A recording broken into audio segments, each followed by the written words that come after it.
making Faye, I'm going to teach you all a really fun and easy campfire foil dinner. This is called a hobo dinner.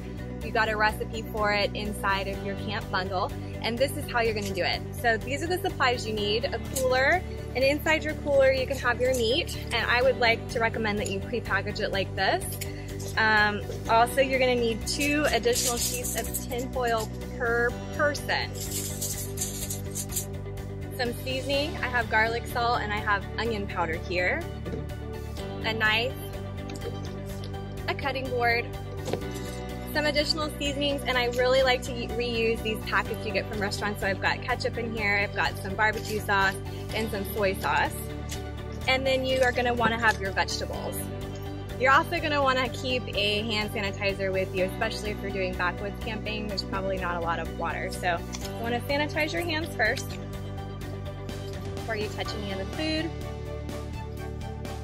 And then I have potatoes here, carrots here, celery, and you can put any other vegetable that's kind of a hearty vegetable, like an onion, maybe a zucchini in there. And I already pre-diced these a little bit, but I'm just going to chop them a little bit smaller. Go through and make sure they're kind of nice, even-sized pieces. And you can always do the prep for this all in advance, or it's really fun to kind of do this at your campsite. It gives everybody something to do. So you can kind of make an assembly line and have some people chopping the potatoes, some people doing the carrots, some people doing the celery, and then everybody contributes to the dinner, which is really great team building. Just a lot of fun. Okay, I wouldn't do anything smaller than this, otherwise it'll get a little mushy in your packet. So once you have everything about the same size, you're gonna take your packet, placing the meat down into the center of your packet, and I like to break it up. So I'm gonna go ahead and break it up a little bit, and that way it cooks evenly and the juices distribute evenly with the vegetables. Then I'm just gonna sprinkle in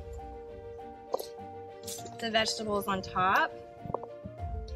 And I'd say for a serving you want about a half a potato, 1 stalk of celery, and maybe like 3 little baby carrots or 1 full carrot per person. So I've got plenty of vegetables here.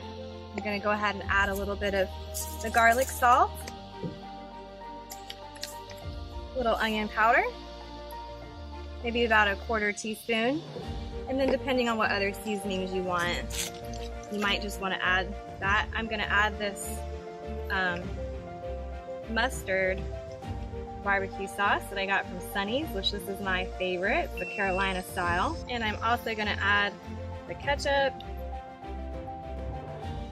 I'm going to give it a little extra tanginess, and a packet of soy sauce. Just give it a little extra liquid and some saltiness. So then I'm going to fold the packet over towards me and then in. And then the second one, I'm going to do the same thing. So I'm going to fold it the exact same way. And then the last one, I'm actually going to fold it opposite. You're going to flip this edge down and then fold it like this. So the reason for that is as it cooks, all the juices are moving around in there, so when you take it out of the campfire, the juices tend to run everywhere, and you don't really want to have a lot of food juices around your campsite. That's going to draw animals. So this kind of keeps it nice and neat and tidy. So then I'm going to go ahead and just very simply place this directly onto the coals of your fire.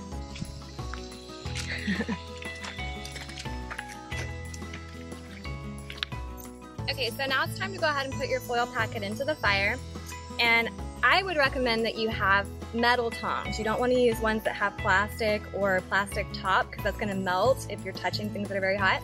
I forgot mine at home, and the fun of camping is improvising. So I found this great stick, which is going to be my tool. And then I also have this utility knife that I talked about earlier in the camp packing video, and this is awesome to have just in case you do forget something. So I'm going to use this too.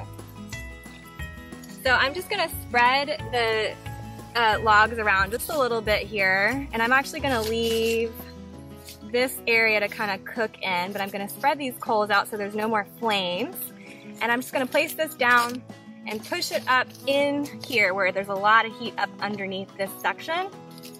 And just you want to leave this for like 10 minutes, flip it one time, flip it a second time, maybe a third time, so total of like 20, 25 minutes, and then it should be ready to take off.